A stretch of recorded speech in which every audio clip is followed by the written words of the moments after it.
Bonjour à tous, bonjour à toutes.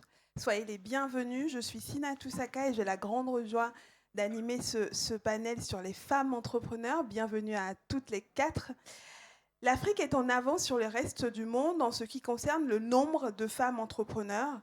Sur le continent, les femmes sont en effet davantage susceptibles de devenir entrepreneurs que les hommes. Elles représentent en Afrique 58% de ceux qui travaillent à leur compte. Toutefois, le récent rapport de la Banque mondiale montre qu'en Afrique subsaharienne, les femmes entrepreneurs continuent de réaliser des bénéfices inférieurs, en moyenne de 34% à ceux des hommes. Pour creuser ce sujet, j'ai la grande joie donc d'accueillir avec moi autour de ce panel Sonia Mavuna. Bonjour. Bonjour. Vous êtes fondatrice de l'African Legal Factory, une plateforme juridique proposant des formations juridiques, évidemment, ainsi que des contrats automatisés aux startups africaines en droit des affaires. Marwa Moula, bonjour. Vous êtes fondatrice d'Ilecom, une marketplace solidaire qui permet aux entrepreneurs sociaux de vendre en ligne leurs produits. Soyez les bienvenus. Caroline Ouedraogo, bonjour. Vous êtes présidente de l'Union des sociétés coopératives Ragoussi. Vous allez nous dire de quoi il s'agit tout à l'heure. Et puis enfin, on a avec nous Fatou Ndiaye. Vous êtes experte et surtout, vous êtes fondatrice du collectif de femmes The Wonders, qui est dédié à l'autonomisation des femmes pour qu'elles puissent se lancer dans des projets à impact. Vous allez nous donner quelques exemples aussi tout à l'heure. Peut-être pourrions-nous commencer par un état des lieux. Sonia Mavuna, ma première question s'adresse à vous. Vous accompagnez des jeunes entreprises. Est-ce que vous remarquez des similitudes ou en tout cas des particularités dans l'accompagnement des femmes entrepreneurs? Merci beaucoup pour cette introduction et vraiment ravie d'être entourée ce matin de toutes ces femmes entrepreneuses puissantes. Alors du coup, donc, j'accompagne juridiquement les entrepreneurs en Afrique francophone. Est-ce qu'il y a une différence entre l'accompagnement des hommes et l'accompagnement des femmes? Oui. Tout d'abord, d'un point de vue juridique, il y a beaucoup plus d'hommes qui gèrent des startups qui sont à des stades beaucoup plus avancés, malheureusement, pour le moment. Et donc, du coup, les sujets sur lesquels je suis sollicitée par les hommes sont très souvent sur les problématiques liées à la levée de fonds, parce qu'ils veulent aller chercher des financements, alors que les problématiques sur lesquelles je suis interrogée par les femmes sont souvent sur des problématiques liées même parfois à la constitution de la société. Donc, on le sait, il y a énormément de femmes entrepreneuses en Afrique. On a d'ailleurs le taux de femmes entrepreneurs le plus élevé au monde, 24%, d'après un rapport de Roland Berger l'année dernière. Mais du coup, beaucoup de sociétés gérées par des femmes ne sont pas encore constituées. Donc souvent, elles viennent me voir pour constituer la société, protéger leur propriété intellectuelle, alors que les entrepreneurs hommes, eux, sont déjà à des stades beaucoup plus avancés et ils sont déjà à un stade où ils veulent lever des fonds. Donc les thématiques sont différentes. Et j'ajouterais aussi que je trouve que les femmes, dans les problématiques, parfois, c'est des sujets qui sont limite un peu plus psychologiques. Il y a beaucoup de peur et il s'agit souvent de beaucoup les rassurer, c'est-à-dire qu'elles veulent des financements, mais elles ont peur d'aller demander à la banque ou auprès d'investisseurs. Donc l'accompagnement est parfois limite un peu plus lié au développement personnel et à l'encouragement pour l'autonomisation. Et c'est pour ça d'ailleurs que la mission de Fatou est vraiment honorable parce qu'on en a vraiment, vraiment besoin sur le continent. Merci beaucoup. Marwa, ma question suivante est pour vous. Alors, on l'a dit, hein, l'Afrique, en tout cas sur l'entrepreneuriat des femmes, est en avance sur le reste du monde. Par contre, les bénéfices sont inférieurs à ceux des hommes. Est-ce que vous pouvez nous dire, à votre avis, pourquoi? D'abord, bonjour à tous. Merci beaucoup de nous présenter et je suis ravie d'être parmi vous aujourd'hui. C'est vrai que le nombre d'entrepreneurs femmes en Afrique est énorme, mais par contre, les bénéfices sont très, très faibles. Et ça est dû à plusieurs problèmes et contraintes sociales et même personnelles pour les femmes.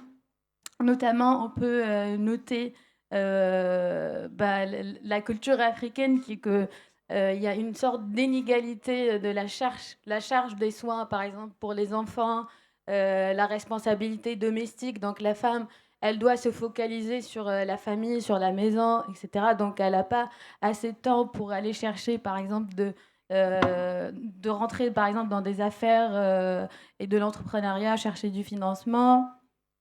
Aussi, peut-être, c'est vrai qu'il y a aujourd'hui une parité filles et garçons à l'école, mais peut-être pas dans les universités, peut-être pas dans les parcours entrepreneuriat à l'université. Donc, la femme, elle manque de formation entrepreneuriale. Aussi, peut-être le fait que la femme, des fois, enfin, elle est un peu mal vue, si vous voulez. Elle a peut-être moins confiance en elle devant les regards des hommes, mais du coup, ça lui donne moins de confiance.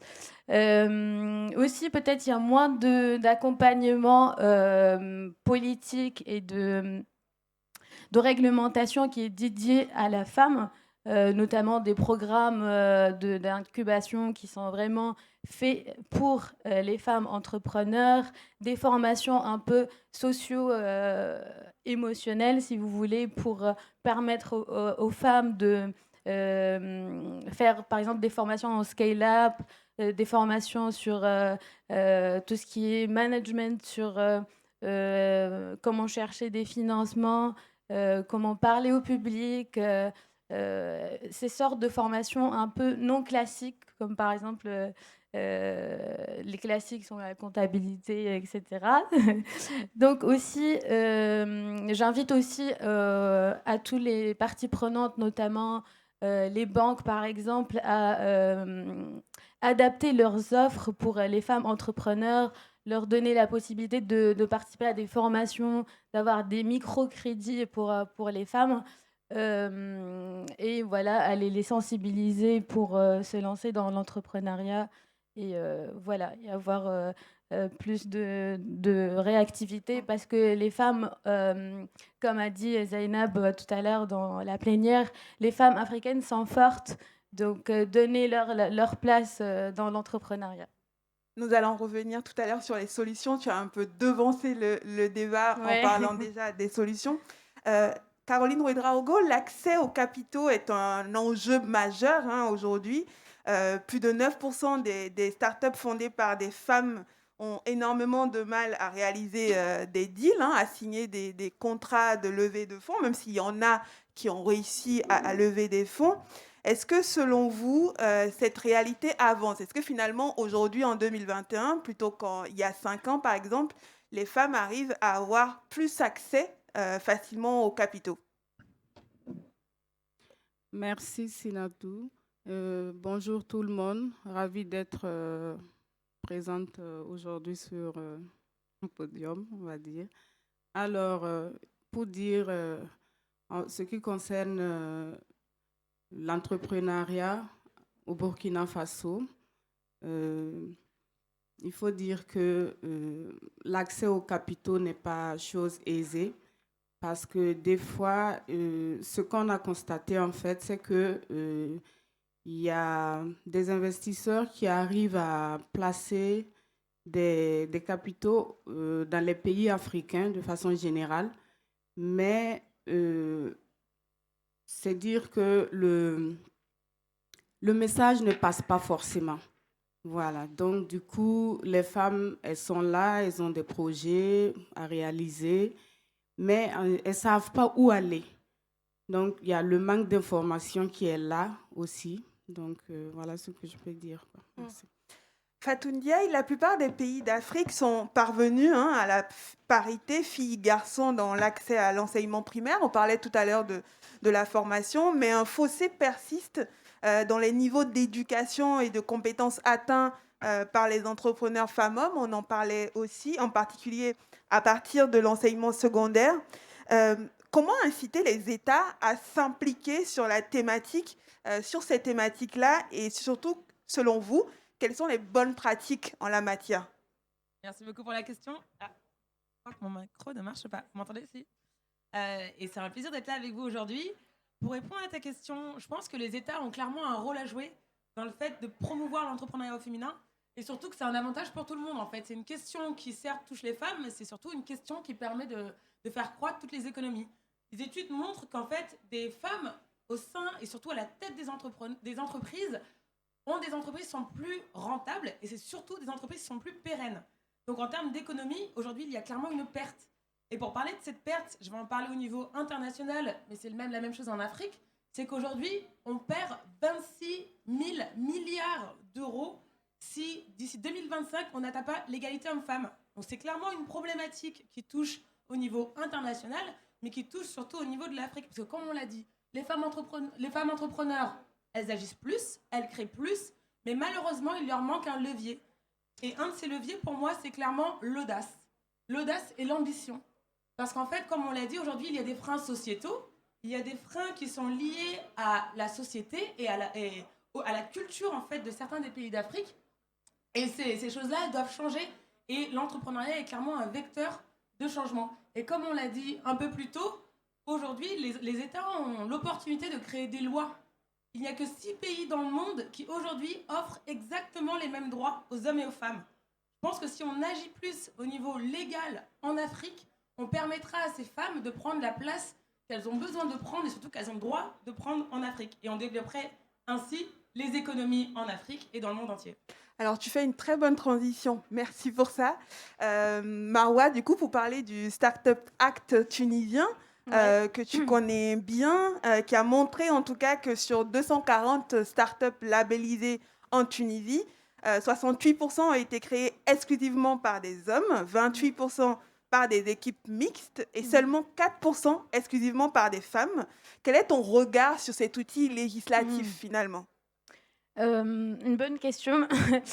Startup Act, c'est un dispositif qui est très très intéressant aujourd'hui en Tunisie. Est-ce que tu peux nous représenter justement ce dispositif-là ? Oui, tout d'abord, c'est une candidature que les entrepreneurs peuvent la faire pour avoir un pré-label et puis ils passent à un label. C'est un dispositif qui va encadrer les entrepreneurs grâce à plusieurs avantages. Et notamment des avantages notamment comme l'exonération des impôts, l'exonération des frais administratifs.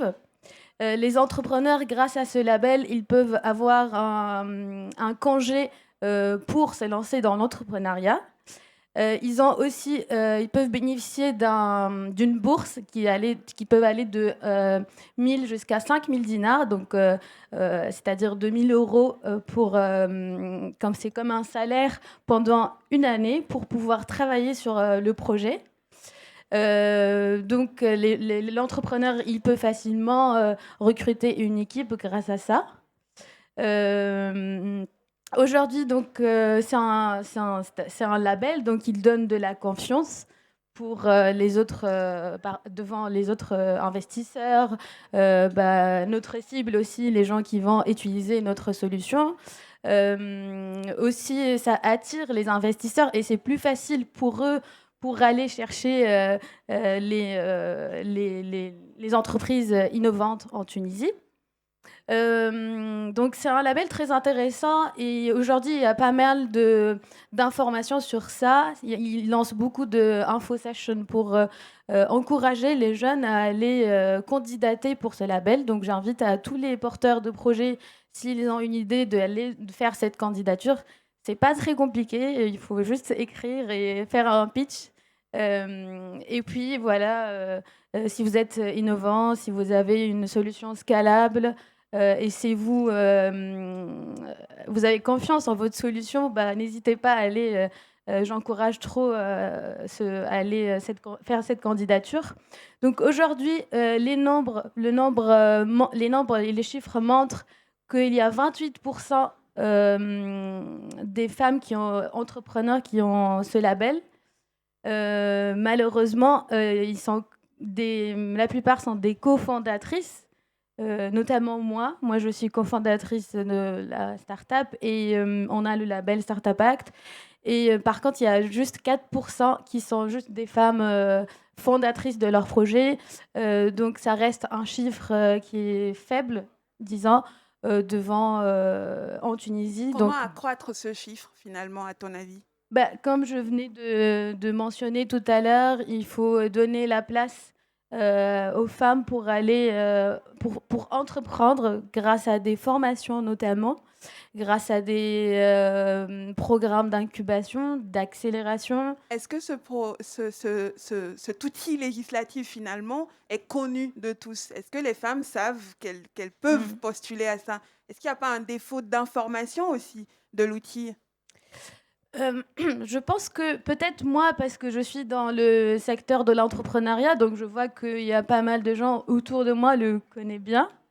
Mais peut-être, oui, il manque peut-être d'informations, vu le nombre et les chiffres qu'il manque, peut-être il manque d'informations, de communication sur ce label, peut-être un accompagnement pour pouvoir rédiger la candidature. Parce que oui, je dis, c'est pas vraiment évident. Donc, oui, il manque d'informations. Voilà, je pense que...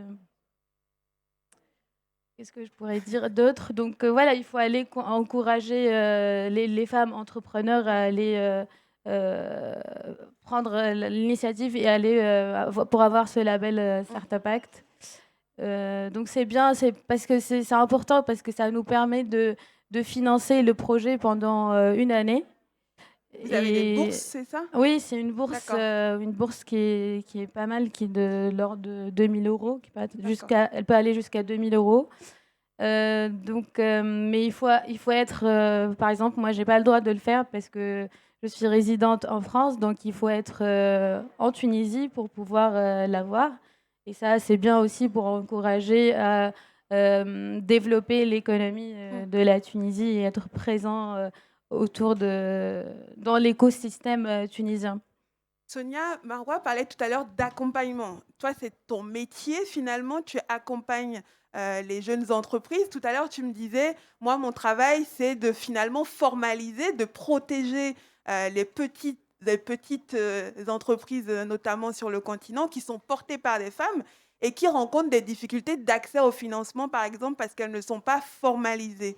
En quoi ton travail devrait être démocratisé et limite même soutenu sur le continent africain? Est-ce qu'il y a des structures qui ressemblent à ta mission, qui existent, et comment est-ce qu'elles se développent en Afrique? C'est une question large, mais Oui. voilà. Alors, ma mission initiale, du coup, je suis avocate. Donc, je suis avocate au barreau de Paris et j'accompagne les startups et les fonds d'investissement. Et ce qui s'est passé rapidement lorsque je le faisais dans le cadre de mon cabinet d'avocat, c'est que je me suis rendu compte que je recevais beaucoup de questions en aparté d'entrepreneurs et d'entrepreneuses pour des questions vraiment très simples. Comment constituer ma société? Où est-ce que je dois aller pour déposer ma marque? Comment est-ce que je fais pour rédiger un pacte d'actionnaires? Donc, ce n'était pas des questions qui devaient faire l'objet de longues consultations ou de dossiers, mais c'était des questions qui méritaient une réponse. Et malheureusement, je ne pouvais pas passer toute la journée à répondre individuellement à ces questions-là. Et donc, j'ai réfléchi à une solution qui pourrait avoir un impact massif sur le continent, en tout cas en Afrique francophone, là où je travaillais, où je travaille toujours. Mais j'étais à ce moment-là expatriée au Maroc. Et c'est comme ça que j'ai eu l'idée, du coup, de lancer cette plateforme-là pour organiser des formations juridiques collectives, pour armer juridiquement les entrepreneurs et surtout les entrepreneuses pour qu'ils arrêtent et elles arrêtent d'avoir peur de négocier avec les clients et également les investisseurs.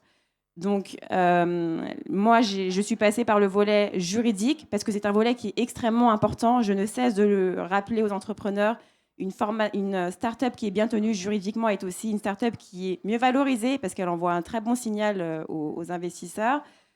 Donc, je me bats tous les jours maintenant dans ce combat-là et j'espère que d'autres avocats, du coup, vont me rejoindre dans cette mission. J'en vois d'autres dans la salle.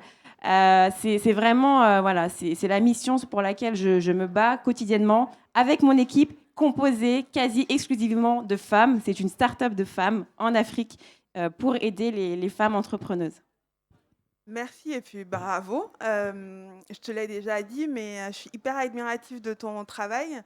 Caroline, il existe des biais qui sont aussi des inégalités culturelles et aussi sociétaux sur le continent africain, notamment liées à la place des femmes dans la société. On a également un long chemin à parcourir sur le regard que la société porte sur le rôle de la femme, etc.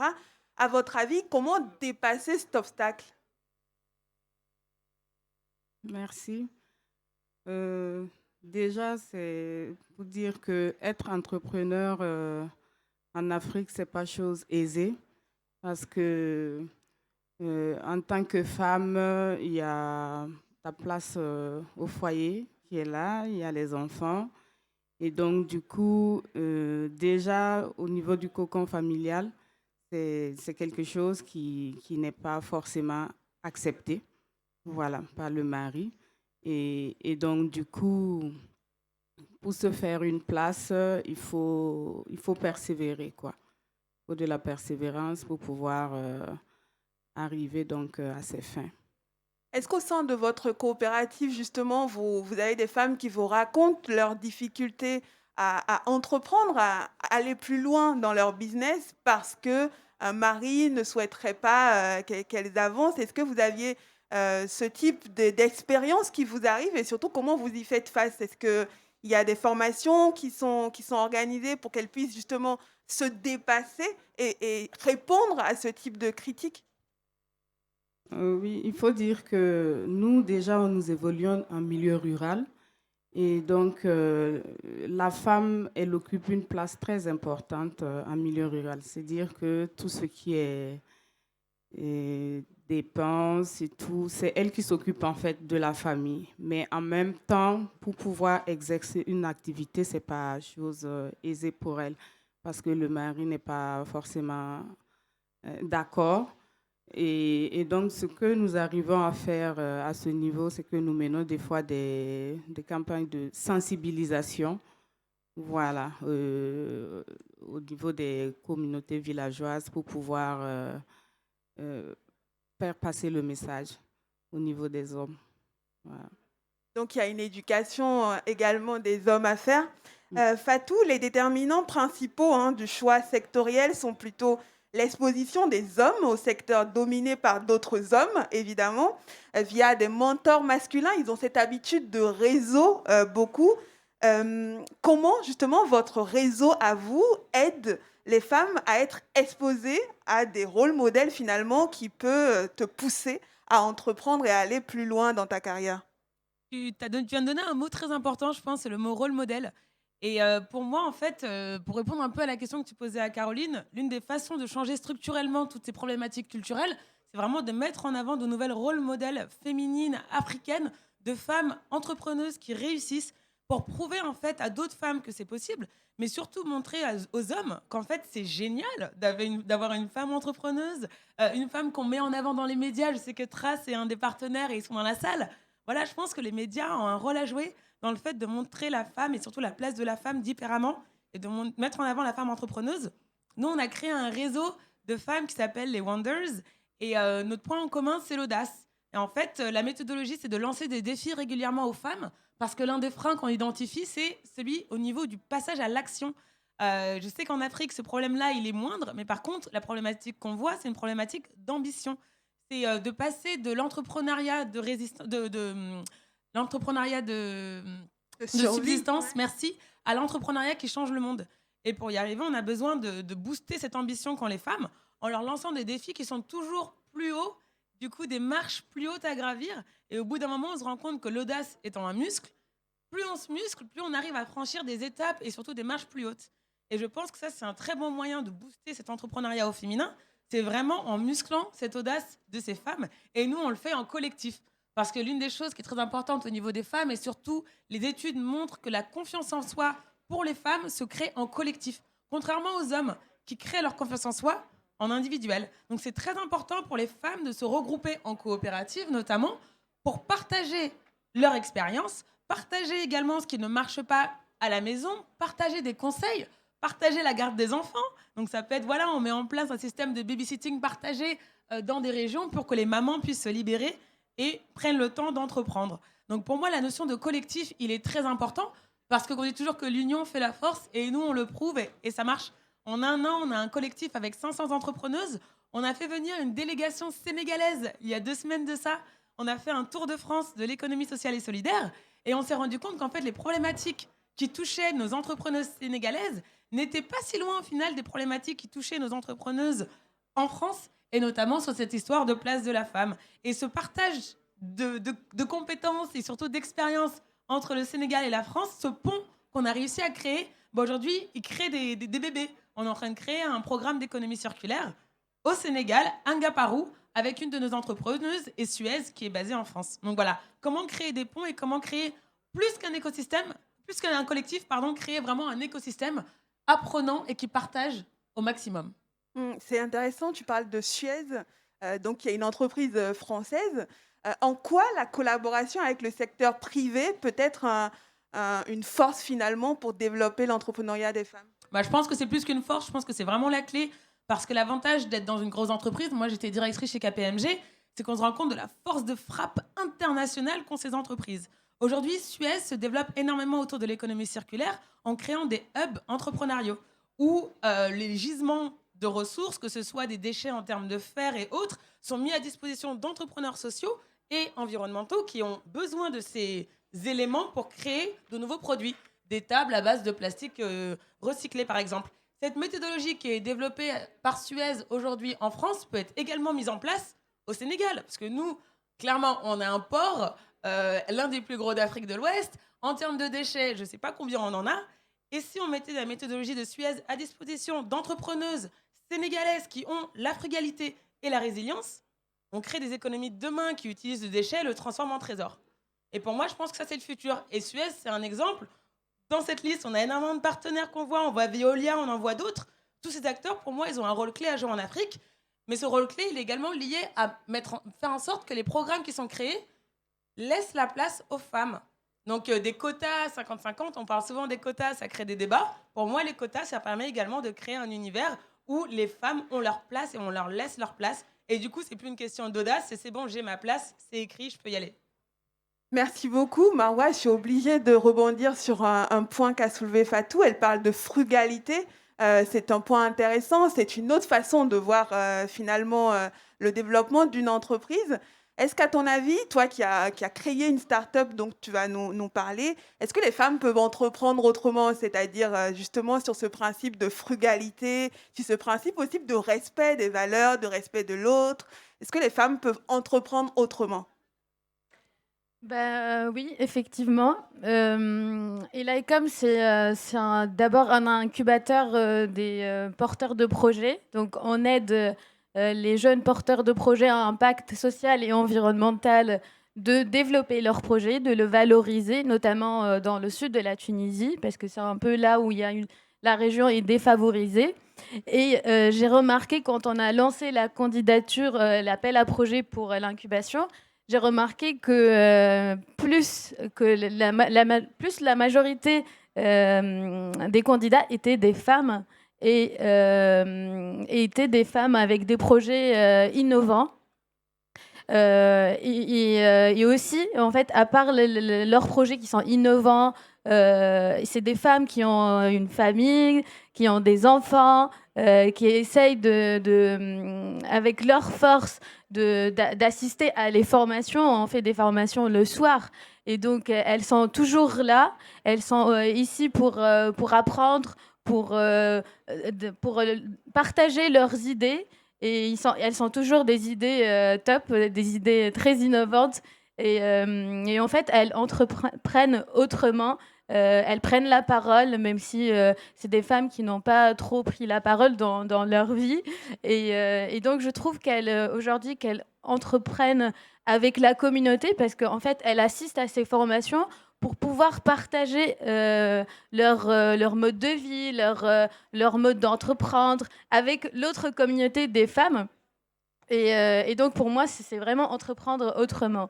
Et ça, c'était pendant la période de Covid, donc c'est quelque chose de nouveau.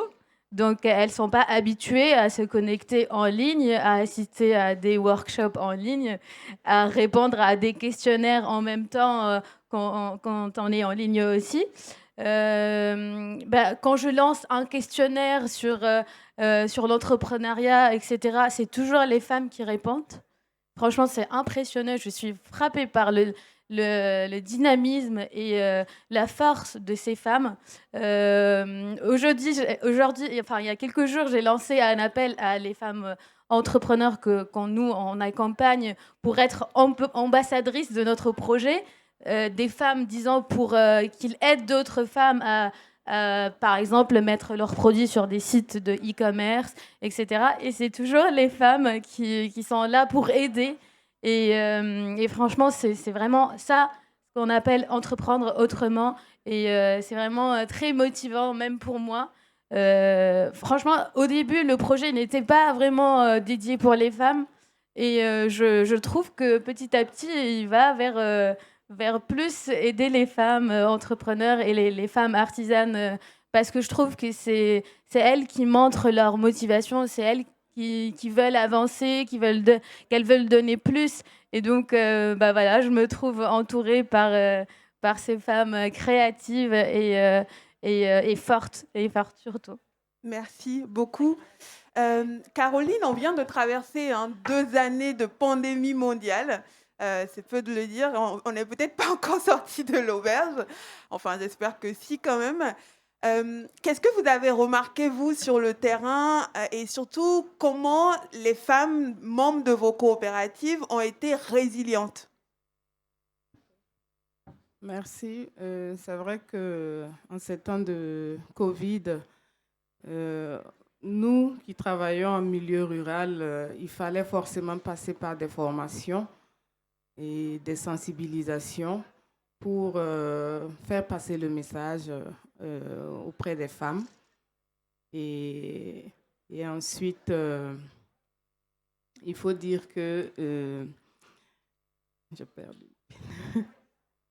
Il faut dire que dans le cadre de nos activités, ça n'a pas été aussi facile pour nous parce que vu que nous sommes dans la transformation du beurre de karité, donc du coup la commercialisation et une bonne partie du beurre est exportée donc vers l'Europe et donc Covid aidant. On a eu quand même des difficultés pour pouvoir exporter les quantités qu'on avait l'habitude d'exporter. Voilà. Et comment vous avez fait, finalement? Oui, c'est dire que on est dans la transformation aussi de produits cosmétiques. Donc, du coup, ce beurre-là invendu a servi donc à faire des produits cosmétiques. Voilà, c'est comme ça qu'on a géré notre programme. Combien de femmes font partie de vos coopératives, de votre coopérative?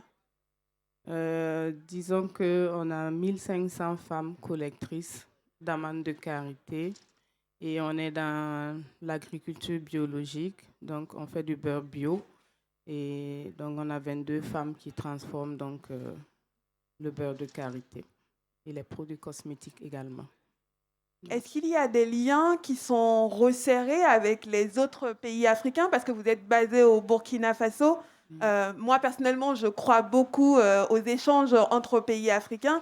Est-ce qu'il y a des échanges resserrés avec les autres pays africains ou tout ce que vous exportez, ça va en Europe? Quelle est la part justement de l'exportation intra-africaine et extra-africaine?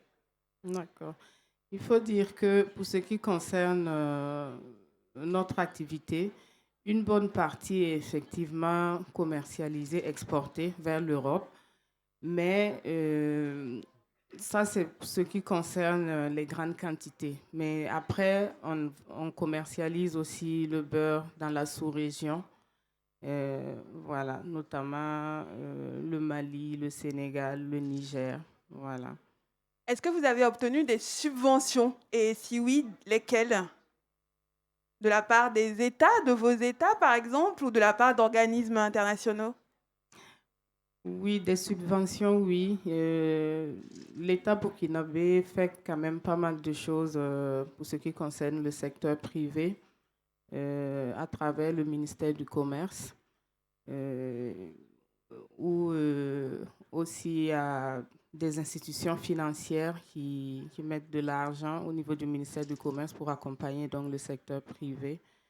Voilà. Donc, ils vous ont plus soutenu pendant Ouais. ces 2 années de pandémie. Merci Voilà. beaucoup. Merci. Nous n'avons plus assez de temps, mais j'ai envie de faire un tout dernier tour de table. Sonia, à votre avis, comment créer des rôles modèles? Comment pousser les femmes qui entreprennent déjà à se dire, tiens, c'est à mon tour d'inspirer d'autres? Je pense qu'on a quand même déjà initialement une culture de transmission qui est extrêmement forte en Afrique. Moi, considère que je suis une descendante de guerrières. Ma grand-mère a transmis à ma mère, que ma mère a transmis à mes sœurs et moi. On est 4 filles et donc ma grand-mère est un rôle modèle pour moi. Ma mère a été un rôle modèle pour moi. Donc du coup, je pense que déjà dans la sphère familiale, c'est quelque chose qui se fait beaucoup. Je pense que c'est quelque chose qu'on peut le faire dans le cadre de réseaux d'entraide. C'est extrêmement important. L'être humain, on a toujours besoin de pouvoir visualiser ce à quoi on aspire constamment, d'où le succès des méditations avec les méthodes de visualisation. Et donc, dans le cadre de réseaux d'entraide, dans le cadre de mentorat également, moi, je crois vraiment beaucoup au mentorat. J'en ai beaucoup bénéficié, j'en fais énormément maintenant. Je pense que c'est comme ça qu'on peut, du coup, créer... Enfin, on a déjà des rôles modèles en Afrique. Il faut juste qu'on arrive à beaucoup plus les exposer, il y a beaucoup plus communiquer dessus parce que ces modèles, ils sont là depuis très longtemps. Il faut juste qu'on les expose plus dans les médias, à travers des podcasts, à travers des articles dans la presse, qu'on mette beaucoup plus de femmes en avant, que nous aussi, on accepte de beaucoup plus se mettre en avant parce que souvent, on se dit, bon, bah, j'attends d'être une start-up qui a levé 1 million pour pouvoir faire parler de moi pour être déjà un rôle modèle. Bah, en fait, pour l'entrepreneuse qui, elle, a juste peur de publier un post sur LinkedIn pour dire qu'elle a lancé sa petite boutique e-commerce, bah, c'est déjà beaucoup, en fait, le fait que nous, on ait déjà développé ces business-là, même si on considère qu'on n'est pas encore à des stades hyper avancés. Donc, réseau d'entraide, mentorat, et peut-être que nous, on accepte de beaucoup plus s'exposer, même si on n'a pas l'habitude de le faire. Merci beaucoup, Marois. Une solution pour avoir évidemment accès aux capitaux, hein, c'est le nerf de la guerre, l'argent.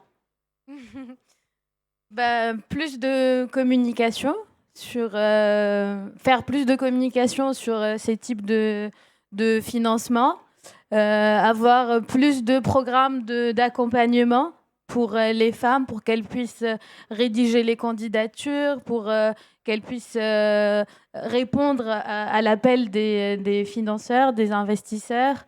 Voilà, d'être entourée par des belles personnes, des personnes inspirantes, de faire un bon networking aussi, c'est important pour avoir plus de canaux de financement.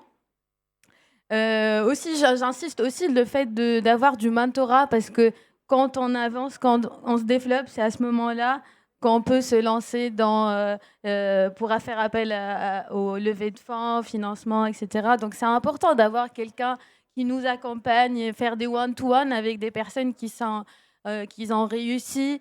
Suivre aussi le média, c'est très important. Moi, personnellement, m'impacte beaucoup. Et en juillet, par exemple, 2021, il y a une magazine en Tunisie qui s'appelle Entreprise Magazine. Et elle a publié une photo de la première page sur les 100 entrepreneurs, à la fin des femmes qui ont réussi dans l'entrepreneuriat, soit des fondatrices ou cofondatrices, et qui ont aujourd'hui plus que 1 million de chiffre d'affaires. Donc ça, c'est très impactant, c'est très inspirant. Ça nous pousse à aller en avant, ça nous pousse à travailler, ça nous pousse à aller demander de l'argent et d'être financé. Voilà. Merci Fatou. Alors évidemment, ma dernière question pour ce panel. Entreprendre, c'est un voyage, hein, comme disent les anglophones. Il y a énormément de difficultés. Si vous devriez adresser aujourd'hui un appel de la part en tout cas à nos dirigeants ou en tout cas à tous ceux qui sont ici aujourd'hui, vous diriez quoi déjà aux entrepreneurs qui rencontrent des difficultés? Parce que voilà, c'est très très compliqué. Qu'est-ce que vous leur dites aujourd'hui?